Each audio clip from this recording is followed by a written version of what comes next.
Hello and welcome. I'm Rossi Sanchez, and this is Mindful Evenings. Mindful Evenings is, in the words of one of my followers, not just another meditation thing. It's a bit of science, emotional intelligence, and a bit of story, peppered with my unique sense of humor. Every week or so, we take a 30-minute light but deep dive into common behaviors and relationship issues and use the power of focus to tap into who we truly are so we can start understanding, appreciating, and loving ourselves and those around us more and creating the life we came here to live.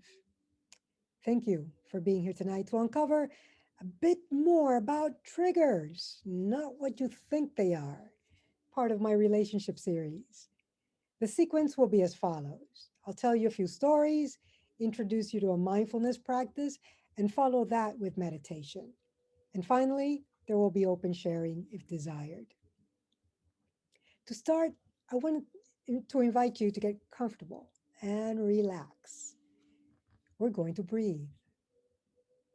If you're seated, place your feet on the floor, roll your shoulders back, let out your belly, place your hands on your lap, open to the sky, and close your eyes. And let's take 3 deep and satisfying breaths. Breathe in for a count of 4, breathe out for a count of 8.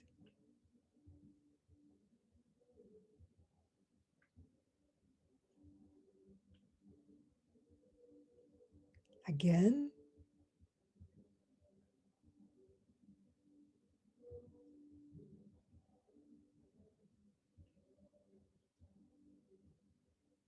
one more time.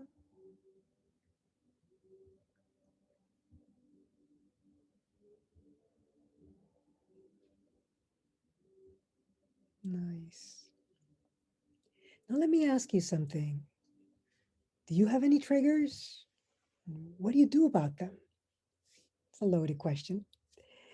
A while back, I was house hunting with a realtor friend of mine, and we drove up to a property, got out of the car, and we're looking around at the neighborhood when we heard a jackhammer go off. Suddenly, my friend disappeared behind a palm tree. When I went to look for her, she had her hands on her ears, trying to block the noise and a distressed look on her face. And I couldn't understand what was going on. And she said to me, "This reminds me of being a child in Vietnam, where shootings and deaths on the streets were normal." She even lost family members that way. The sound of the jackhammer took her back to those early days of fear. This was certainly a case of post traumatic stress disorder, or PTSD. What happens under extreme stress, like what my friend endured, is that the memory of the facts of the event itself, the what, when, and where, don't even register in our minds. What registers is the emotion of the moment. In her case, the fear. It's as if we have two types of memory: new memories, facts, which are housed in our hippocampus, and emotional memories, which are housed in our amygdala. The more highly charged the emotion, the stronger the emotional memory of the events. In other words, whenever she hears that sound, my friend doesn't stop to analyze what it is and realize that the event is no longer relevant. No, she automatically reacts in a very powerful way. It's uncontrollable. It takes over the reasoning mind. Now, triggers are sensorial. They can be something you see, hear, smell, taste, or touch that spark a powerful reaction to a specific emotional memory. And as evidenced by my friend's story, triggers are flashbacks. They take us back to a moment in time, a situation, an experience, and they elicit in us disproportionately large emotional responses. Now, emotional triggers almost always have long histories behind them. They, again, are memories that are usually connected to a perceived sense of inadequacy and about ourselves. My second ex husband used to have a crush on Salma Hayek. Whenever we saw her on TV or at the movies, he would let me know how beautiful she was and that she was his platonic love. I guess I would respond with something really dumb like, oh, she's not that beautiful, or we're not that different, because he'd always ended with, you would have to be born again, meaning you don't even come close to looking like her, so don't go there. Now, he was a jokester. He wasn't really being malicious, although he did repeat himself a lot. But the truth is, he hadn't followed Salma to Hollywood. He'd married me. But I wasn't able to make that distinction in those moments. All I could do was take it personally and think about the chubby little body that I hated and which totally shaped my self esteem. While I fired off a string of imaginary, hateful, piercing bullets at poor Salma, who was probably going through some crap of her own at that time and was totally oblivious of my feelings towards her. While nothing like PTSD, similarly to my friend's story, this trigger set off a kind of fear or insecurity in me. What was I afraid of? Subconsciously, I was probably afraid that I wasn't enough. Not beautiful enough, not sexy enough, not desirable enough. Now, my ex was just stating a fact. But the truth is, it really hurt every time. Why? Because I would immediately compare myself with her. And in my eyes, I lost. After all, I'd have to be born again. I can laugh about it now, but it wasn't funny then, believe me. The comment would make me feel small and insignificant. That would undoubtedly cloud my mood. I now know that this not enoughness stemmed from an old misconception I had of not being loved by my father, not being loved enough, which was certainly not the case. In fact, it was quite the opposite. He adored me. But it was a belief I had created for myself based on the fact that he rarely hugged me. You see, growing up, he was diagnosed with a contagious disease of the lungs, and he didn't want to pass that on to me. Unlike my friend, though, I didn't react outwardly. I didn't scream at my ex or blow up. I swallowed my insecurity, muttered something, and stuffed that nagging feeling inside of me.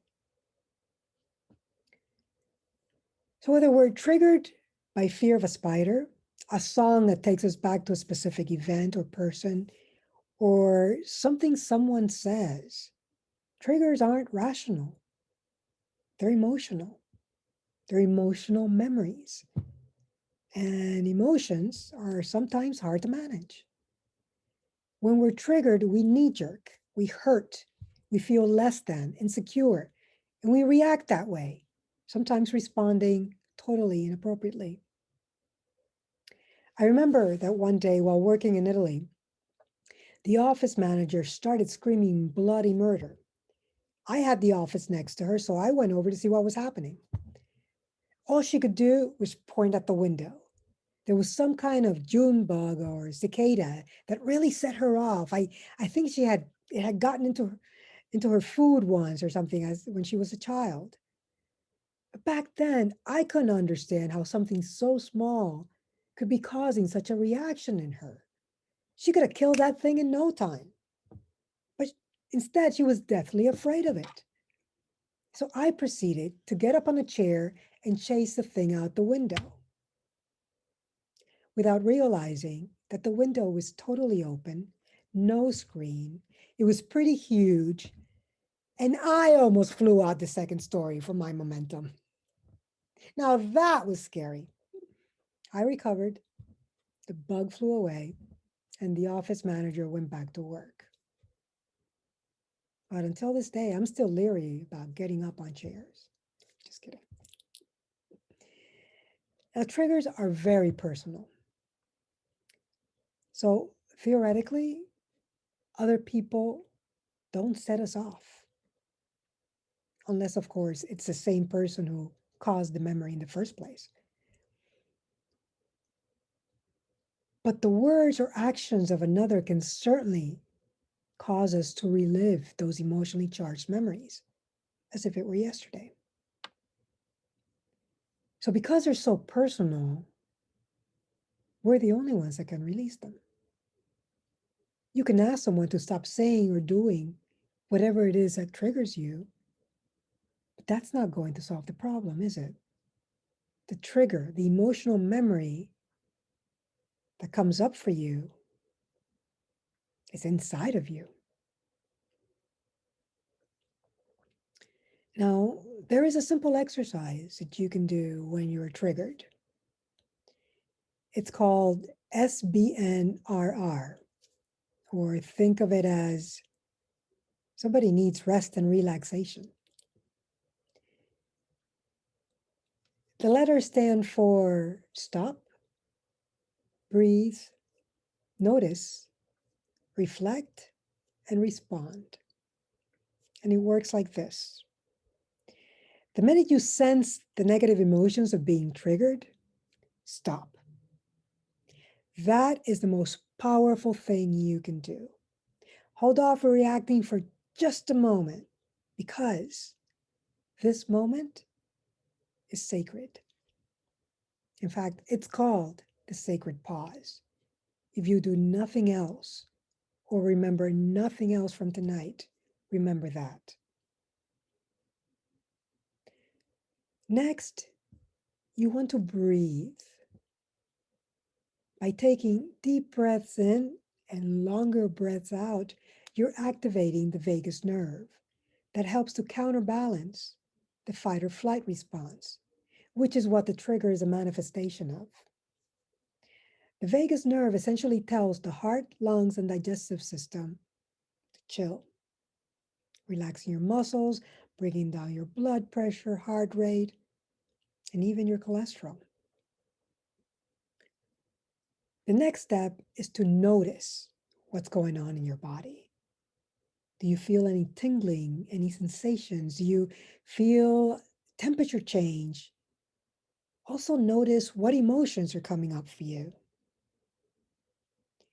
If you're feeling negative emotion, which it's likely that you will, something like anger, as you relive this trigger, observe it as I am experiencing anger in my body, as opposed to I'm angry.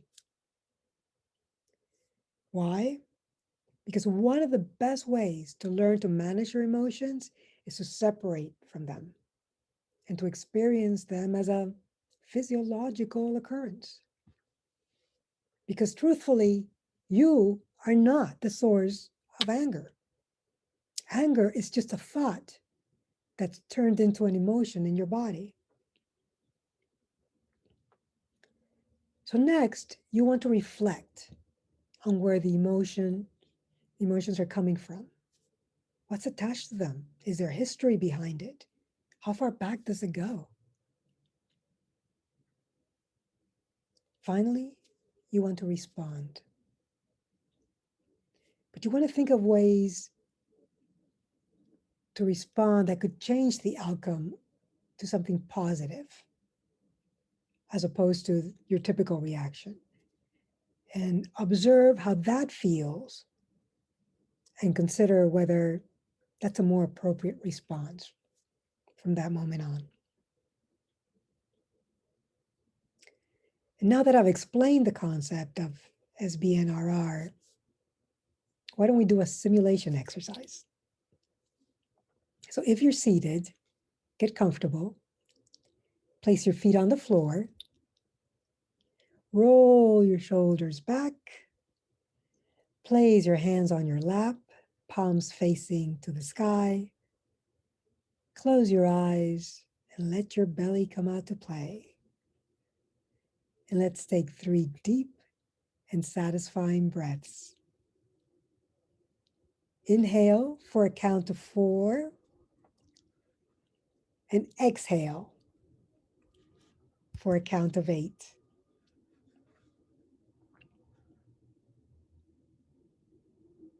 One more time.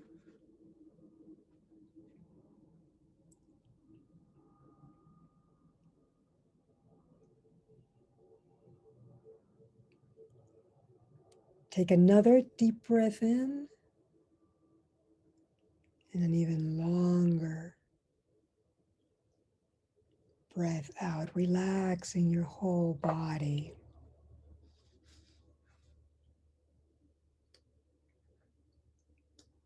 And now that you're all relaxed, you're going to take yourself to the movies.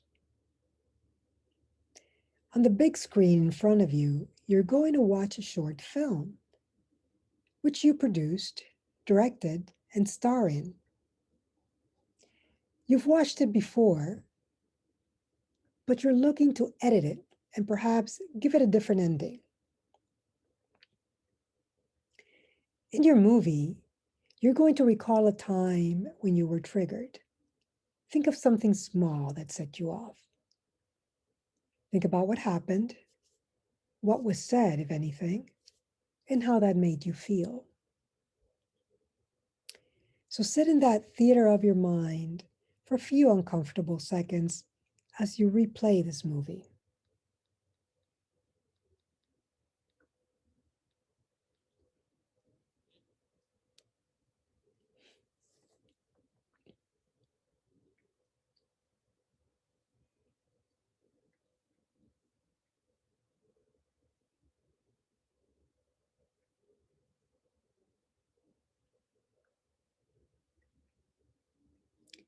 Now, right as you start to feel the negative emotions of being triggered, stop and pause the movie right at the onset of the trigger. Remember, this is a sacred pause.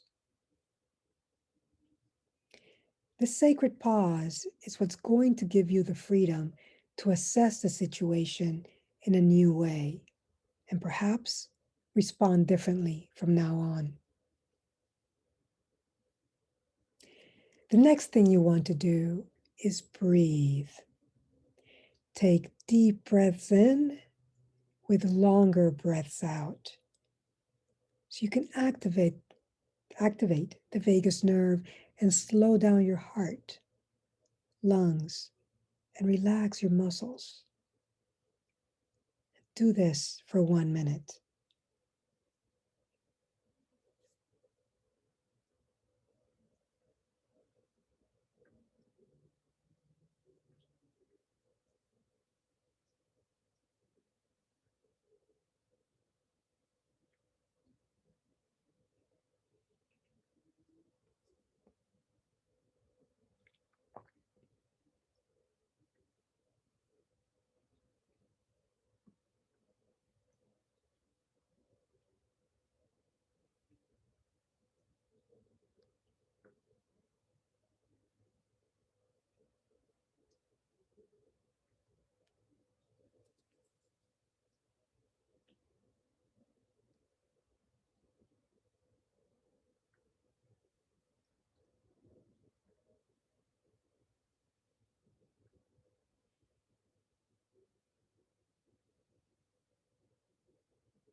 For the next minute, notice what's going on in your body. Scan your face. What does it feel? Scan your neck. Again, looking for any kind of feeling or emotion. Your shoulders, your chest, your back, your abdomen, your hips and thighs, your legs. Do you feel any tension? Is there a change in temperature? Are parts of your body getting cold or hot? Just notice, don't judge.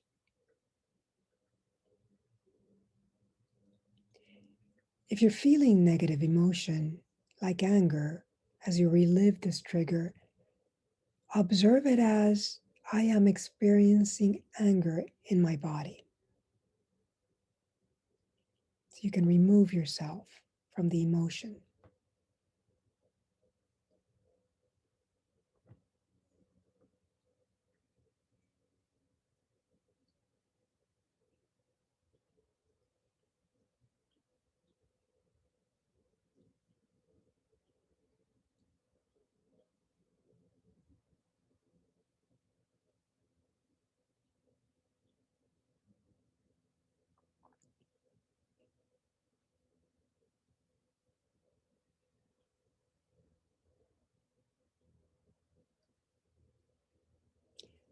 Next, reflect. Where's this emotion coming from? What's attached to it? Is there a history behind it? Am I experiencing a sense of inadequacy? Am I feeling insecure, anxious, not understood? Don't judge it or yourself, just become aware of it. It can be very enlightening to step away from your emotions and observe them from a distance.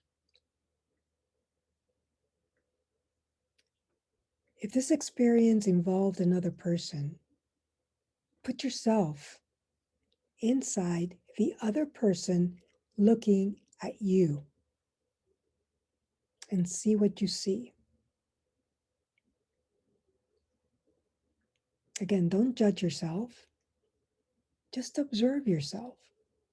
This could also be very enlightening.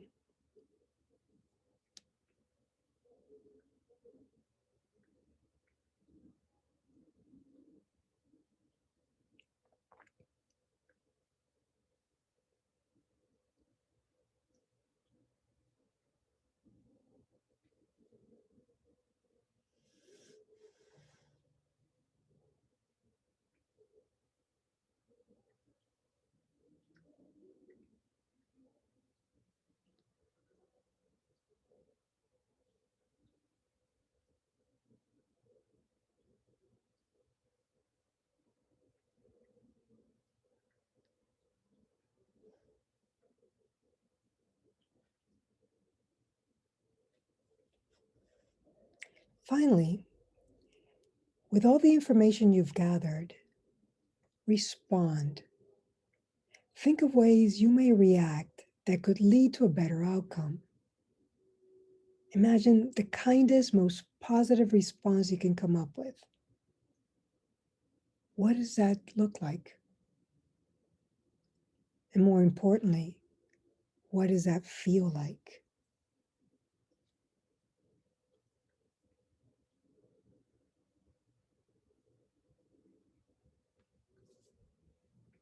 Hopefully, you were able to give this movie a slightly different, more positive ending than you're used to experiencing. And hopefully, you'll remember this next time it happens. Now, while you're still at the movies watching the credits roll with only your name on it, I'm going to invite you to envision a very bright and beautiful light emanating from your heart. Make it the color you want. It's a warm and playful light, a light of unconditional love and self compassion. Sit with it for a while. And as it grows and gets stronger, invite the light to visit the area or areas of your body where you felt emotion when you recall the trigger. And just have it wash over those areas.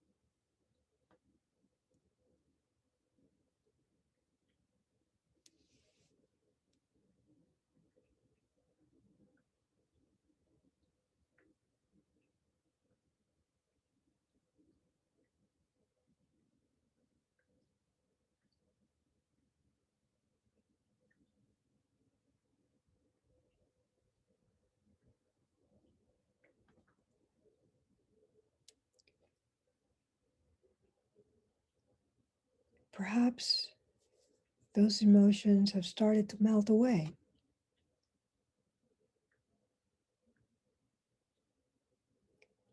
If they have, feel free to spread that loving light throughout your whole body, starting from the top of your head all the way down to your toes.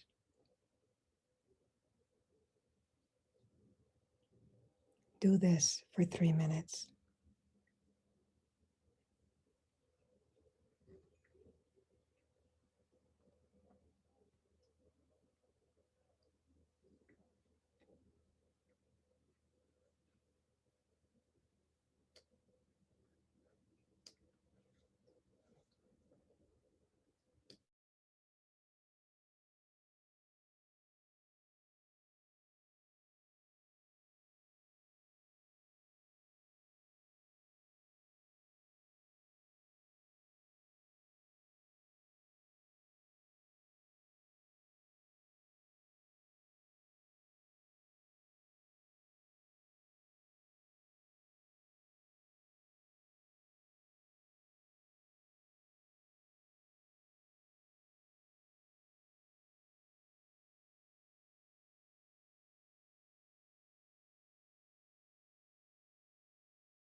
When you're ready, you can open your eyes.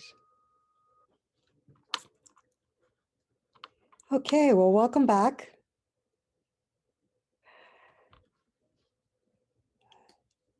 So, could anyone I got relate? into it. I forgot to turn off the thing. Could anyone relate to any of the triggers I mentioned in my stories? Oh, you're on mute. Oh, you're on mute. Yes, those are definitely unpleasant events.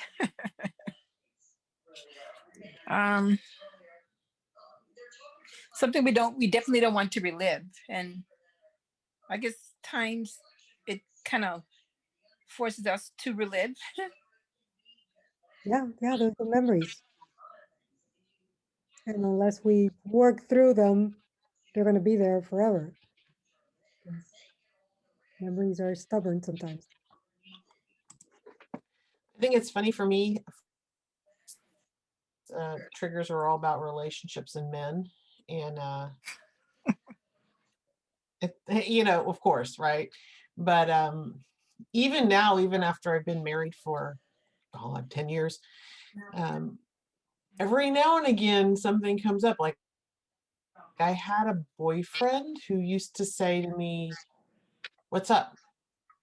And he probably was saying it very innocently, but it pisses me off still to this day because the trigger was that I was bothering him, and actually I don't think he was saying it innocently, but somebody else could be saying it innocently, you know, even in like a text message or an email or something, somebody says it and automatically I'm angry. And it's really fascinating, and I know that it happens, and I can feel like my blood rise, like I can feel the flush coming on, and I have to say, this person is not that person. Yeah. This is not the same sort of thing. But it takes me a minute to actually come back to my own senses of like, step back. You have to, The emotional memory is overwhelming. It's almost like reliving. Yeah, and that Yeah, pretty you much. do. You totally Yeah, flashback. You're absolutely. totally reliving. You're totally reliving the experience. Somebody actually said that to me the other day in text, and I was like, "Whoa!" in my head, in my head, and I just had to say, would you mind refrain from saying that to me? And he's like, yeah, no problem. Which is stupid. That's not even a fair thing to go say to somebody. Hey, this really bothers me. Can you not say it? Well, it has nothing to do with Mhm. that. That's what I mean. It's there's I very know, I know, I know, I there know. are innocent It's bystanders just exactly, I know. showing you what you need to. And Yeah, they're just it's a mirrors. stupid thing. What's up? Yeah. What's up? Like that's such common vernacular. It shouldn't even be an issue, but Well, my son will text me or go, "Hey, oh, I can't stand that. I can't stand the hey," because it's like I'm not your buddy. I am your buddy, but I'm your mother buddy. I'm also your mother. Yes, exactly. I'm your mother. But Yeah. just yeah, It's interesting. the different generations and how they communicate and so on. But yeah, it's I mean, I could never, for example, women who have been battered. Yeah. Oh my God, I can only imagine, that it's all trauma they've gone through. Mhm. And for example, let's say you've left a relationship, you're into a new relationship, but somehow something triggers you when it comes to that. I can only imagine that. It's like, oh, yep. but it's real. It's very Well, real. that sort of happened to me kind of backwards, not battered, but my ex had been cheated on prior to us getting married. My last ex-husband. And that's what the insecurity was all about, that came that just kind of covered our whole relationship. And because he always thought that there was somebody else, right? It was just that Mm. it was had nothing to do with me, but it was focused on me because I was I was taking that place now. And so if I looked at somebody or there happened to be somebody good looking or whatever, I guess he would flash back to what his ex used to do, and I'd pay for it. So And does someone really actually overcome that? Can they overcome that? I was just reading up on the therapy is yeah, I mean the PTSD, they literally have to delete those emotional memories. But the interesting part of the whole concept is that because you don't remember the what, when, and where, you just remember the emotion, somehow they have to take you back to that what, when, and where. And then once you're there, you relive it, then they can delete the emotion. So then all of a sudden you remember the event, but it has no emotion tied to it. It's fascinating. But what happens to most people, they just don't remember, this because your memory just didn't, your working memory did not grasp it.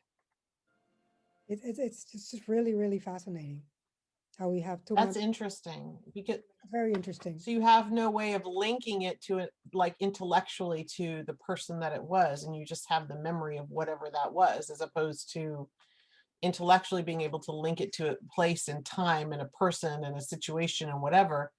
And it just kind of keeps replaying as if it's in the present moment. Right. And especially if you're really young Uh-huh. and you weren't able to voice things. I mean, Mhm. those memories are, if you didn't have a voice, if you weren't thinking in words, how would you even explain what, after you've grown up? How would you even It's a weird. explain what you Mm. felt or what you're feeling now or how it's Mhm. tied to what you were going through back then? Yeah. But can you have And I think triggers? sometimes, yeah, those. Can you have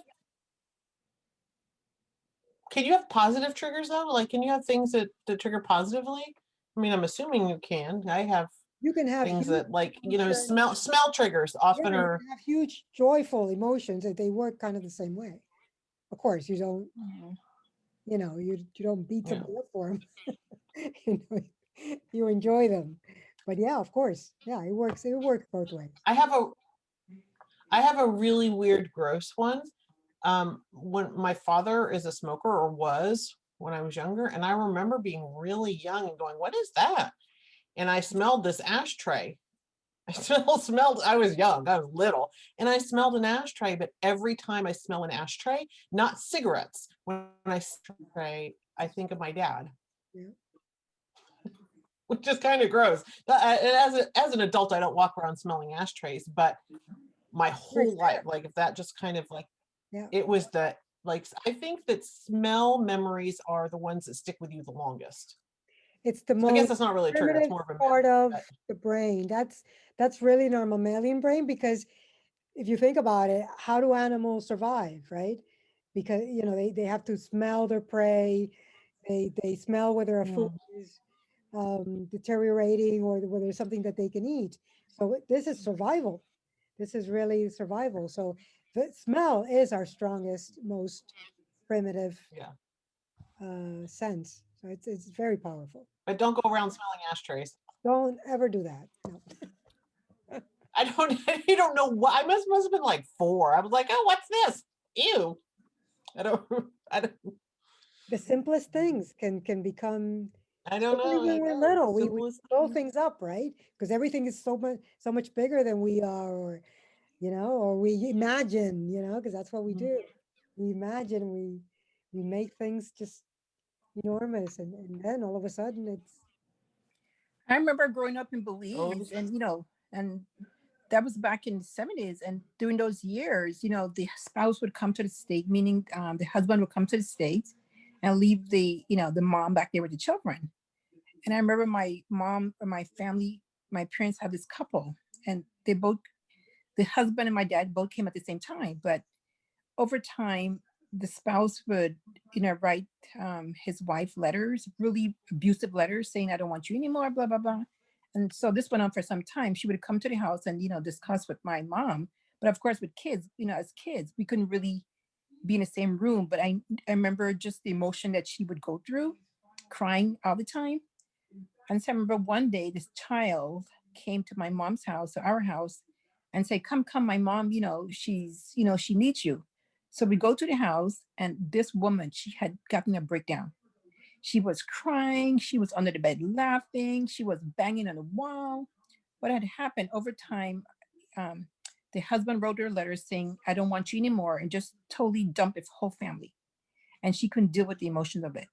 And I think from that, I've learned, that I have to be tough to defend myself when it comes to not allowing myself to be that kind of victim. So mm. I'm very hard when it comes to dealing with men. I don't take much at all. well, that was a As Always good trying. you lesson. shouldn't. That was a good lesson. Oh, let me tell you, and this was a beautiful woman. Let me tell you, smart, beautiful, and to see the abuse that she went through by this man. Mhm. I mean, I'm like, and still to this day, we still talk about it. Is she doing okay? Have Interesting. you No, still? she passed some years ago. And it's funny because the guy, he's still alive. He called my parents maybe sometime last year. But I mean, and then listen to this. Her 2 sons came out here. One got killed, and then another got drowned. So she went through so much pain in her life. Oh, And then she eventually passed away. But I think having that experience at a young, I must have been like probably 8, and to see how she lost it mentally, I have always protected myself when it comes to that. I'm good lesson. Very good lesson. That's a big shock and trigger. yes. Yeah.